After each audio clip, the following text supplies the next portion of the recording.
এখন আমাদের মজা বক্তব্য রাখবেন সারা ভারত গণতান্ত্রিক নারী সমিতি কেন্দ্র সমিতির অন্যতম সদস্য কমরেড বৃন্দা কারাত।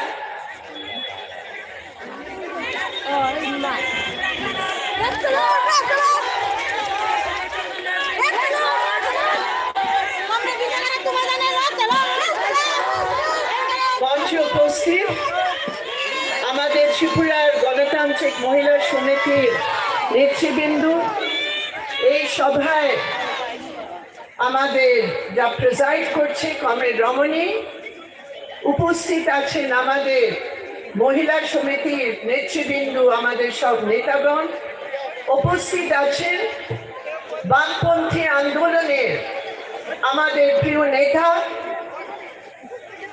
ফর্মার চিফ মিনিস্টার কমরেড মানিক সরকার। এই সভায় উপস্থিত আছেন অনেক বামপন্থী আন্দোলনের নেতা যা আমাদের আন্দোলনে অনেক সাহায্য করছেন, আর তাদের মধ্যে উপস্থিত আছেন কমরেড জিতেন্দ্র চৌধুরী। আমার খুবই প্রিয় বোনেরা, ভাইরা, আপনাদের সবাইকে আমার নমস্কার আর প্রণাম জানাচ্ছি।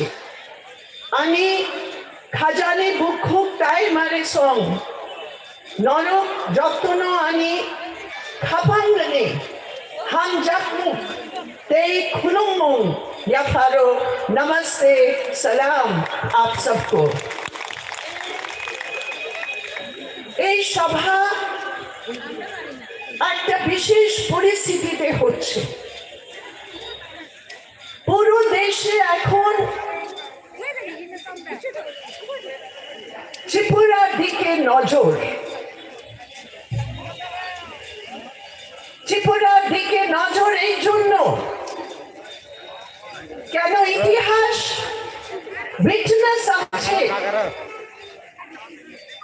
কি গত 3 দশক ধরে যেখানে পুরো নর্থ ইস্টে একটা অস্থায়ী পরিস্থিতি ছিল, সেখানে ত্রিপুরার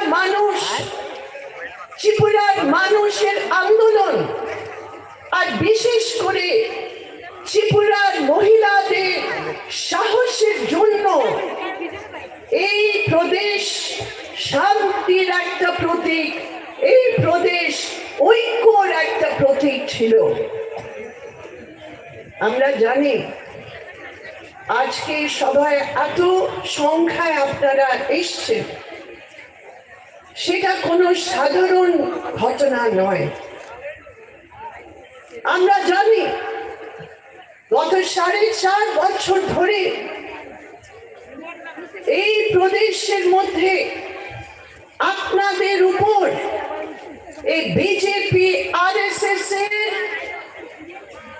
স্বৈরাচারী গণবিরোধী সরকার জনতার অধিকারকে নষ্ট করার জন্য একটা দমনকারী নীতি নিয়ে চলেছে। আমাদের এই সভায় প্রস্তাব পেশ হয়েছে 24 জন শহীদ, আর তাছাড়া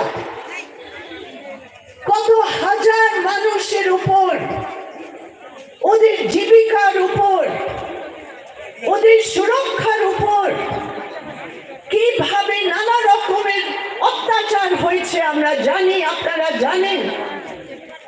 কিন্তু তবু এই গণতান্ত্রিক নারী সমিতি ত্রিপুরা গণতান্ত্রিক বামপন্থী আন্দোলনের অংশ হিসাবে আপনারা যা হিম্মত দেখিয়েছেন, আপনারা যা সাহস দেখিয়েছেন, গোটা ভারতবর্ষের নারী আন্দোলনে আপনারা একটা এক্সাম্পল, একটা মডেল আপনারা তৈরি করেছেন। আপনারা বলেছেন এটা আমাদের জীবনের সাথে এই গণতন্ত্র রক্ষার অধিকার।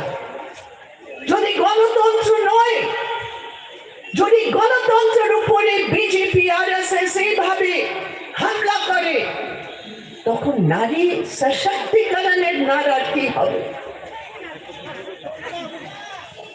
নারীর বিকাশ